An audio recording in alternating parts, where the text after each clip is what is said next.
Here's some of the tactics that narcissistic people use that I use, and I'm not proud of it. Um, when it's time to get you to draw you in closer to them and then push you away. That's what they do.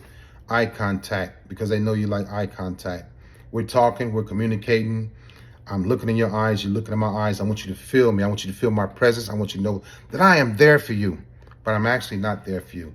I just know that women like eye contact. So I'm gonna give you a lot of eye contact. I'm going to act very mature because I'm actually very immature. And those are traits that I have to suppress. I'm silly. I'm overbearing. I'm outgoing. I'm outspoken. I'm social, but I don't keep my word. I don't keep my promises. I don't call what I'm supposed to.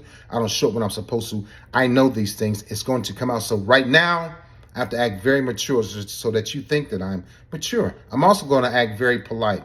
My rudeness is going to come out eventually because narcissistic people are very rude. But right now, to get you, I have to act polite. I'm going to listen to you. I'm going to respond with some profound information. I'm going to listen to you. I'm going to shake my head. I'm going to agree with you because I want you to feel good about communicating with me. I want you to feel good about me listening to you because you haven't had anybody listen to you before until Leon pops up. Now I'm going to listen to you, and you like that. There will be small touching. There will be small flirting. I will brush up against you. I'm not going to be inappropriate, but touching. You're going to see my hands. You're going to smell my body scent.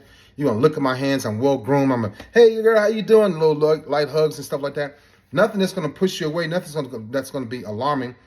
Nothing that's going to make you think that it's inappropriate or he's tripping. But I always want sex with the women, right? And so they're gonna make sure that you know that they are there for you. They are interested in your conversation. They are interested in your time. They are interested in spending quality time with you. But it's going to go away. It's going to die off. I'm going to be extremely visible. I want you to see me. I want you to know that I'm present. I want you to know that I'm around. I want you to know that I'm going to be there when I say I'm going to be there because I show up early all the time until I get used to you and I conquer you. Now that's not going to happen. It's going to start to go away more and more and more and more. There's going to be a lot of nonverbal communication. You see me flirting, tilting my head, watching you, licking my lips, you know what, nodding my head, acting like it's an act. Narcissistic people are actors. Pastor R.C. Blake says that in his book. They are actors. So I'm going to act like I'm in tune with you. I'm going to act like we have our life course in sync, but we don't. I'm going to act like I'm interested in what you're saying, and I'm not. It's an act. It's fake. It's not real. It's just to bring you in to have sex with you and then to mistreat you and push you away and then start breadcrumbing you, right? Actually, there will be a lot of sexual hints that you'll catch on to.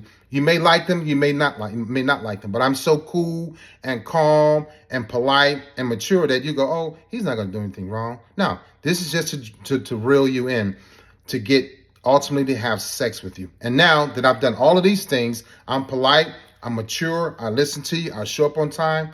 Now I think that you owe me sex. This is why they start to giving you more and more attention, more phone calls, more text messages, more emails, being around you more, because now they are ready to pounce. They've done all these things and it's been nerve-wracking to them. It's been irritating to them. And now they think that you owe them. So also they think that they owe you. Now they're going to start, they think that they own you. I'm sorry. Now they're going to start to act crazy and a little weird because it's going to be kind of fun to you. It's like, okay, I've seen this part of Leon. He's outgoing, he's social, he's funny, he's laughing. Now he's kind of weird, it's kind of crazy. You don't know if it's serious, if it's true, how weird I'm going to be, or how crazy I'm going to act. But you kind of maybe like a little bit, but it fears you a little bit. But it doesn't fear you, make you so much fearful that you're going to walk away. So if you don't walk away when I'm acting a little crazy, a little weird, right? Being outlandish, I think that this is part of the Leon that you want to see. And then what happens? I'm mature, I'm polite, I'm giving you attention, we have sex, then I pull back. Then I start to act like you're annoying me. And you go, how am I annoying him? We just had a great time. We went out, we had sex, but now he's acting different. So I'm going to act different. I'm going to act weird. I'm going to act like you're annoying me. I'm going to get upset. And you start to, thinking you did something wrong. And you start blaming yourself. And then what we do, we have amazing sex. And you confused. And you not understanding. Now you're calling people like, girl, let me tell you about Leon. This is what happened. And we went out, had a great time, we had sex. And all of a sudden he's annoying like I piss him off. It's done on purpose. After the amazing sex, I pull back. Now it's time to breadcrumb you. Make you feel jealous. I will compliment one of your girlfriends. I will compliment one of your family members, a female in your family. A slight compliment, enough to where it gets your attention. You like, then you want to talk about it later on.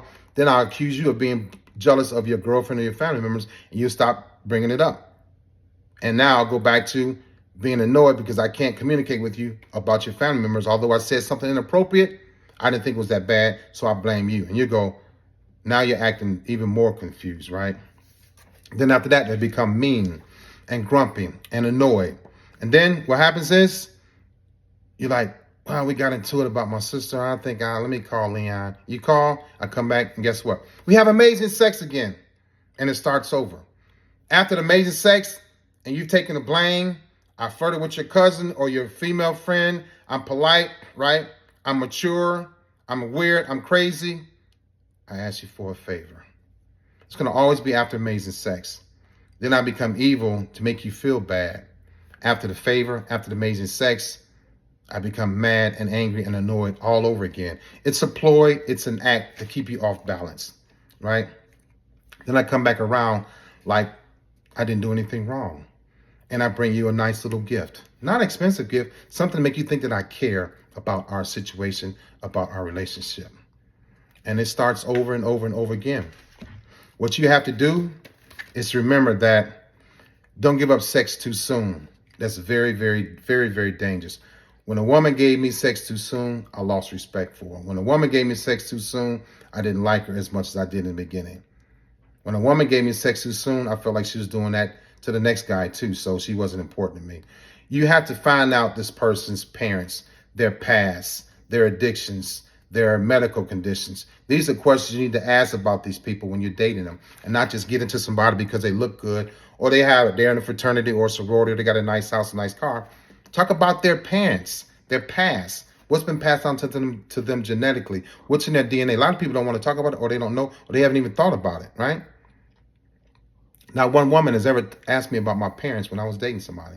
They would have found out that my dad was extremely extreme, had an extreme personality, and my mother had a very addictive personality. Ask about any type of crimes they had. Nobody asked me how many tickets I had. My license was suspended. I never told anybody about that but my ex-wife, you know. Talk about health issues. It's very important. When was the last time they got their teeth cleaned? What's their sugar level? What's their cholesterol level, right? Have they I got a stent in my heart. And I could be a risk in a relationship. So you got to ask about those things and be open and honest about it. Don't be afraid. And also, last but not least, don't allow your vagina to be a decision maker. Don't allow your penis to be a decision maker. When you give your sex up too soon and it's good, it's great, and they like it, that's all they're going to see you as is a sex object. And that was the biggest issue I had in all of my relationships. All right, you have a great day.